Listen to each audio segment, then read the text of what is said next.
Minister of State and Cabinet Secretary Joseph Harmon said the two forensic audits were recently reviewed by Cabinet and government had no choice but to support the need for criminal investigations based on the findings. He explained some of the findings in the forensic audit. Well, the audit found that there were plots of lands that were transferred at prices that were not market prices, that the valuation which were given were unusual for that time and for that location. The audit also looked at the transfer of a particular piece of land that was not far from what is now known as Prattville 2 for the price on which it was transferred, and then compared that to the price at which the members of the previous administration almost gifted themselves those portions of land. According to Minister Harmon, a special prosecution team from Guyana, the region and abroad will be set up to investigate several officials of the former PPC government who are involved in the alleged criminal activities. The prosecution team will not be limited to just local personnel. It will have a wider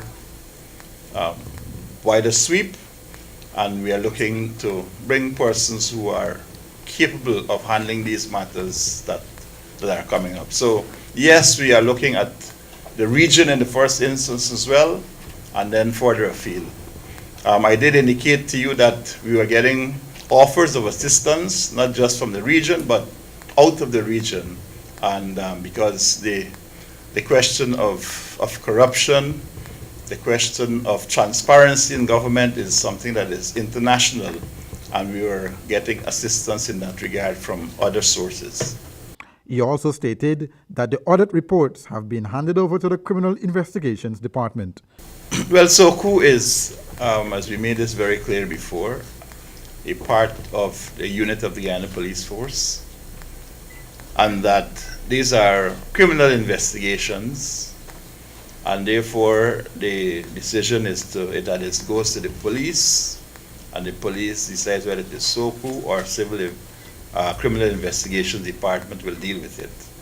But as far as Cabinet is concerned, the matter should be investigated by the criminal investigation elements within the Guyana Police Force.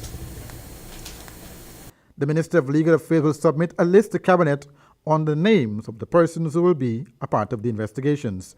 The PPC's 23-year reign has been marred by crime, corruption, and poor governance.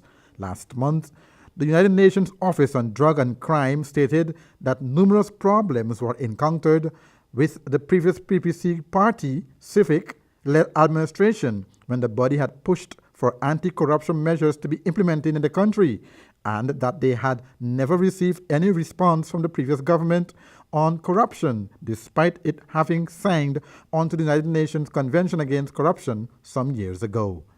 Andrew Weeks reporting for Safe TV2 Headline News.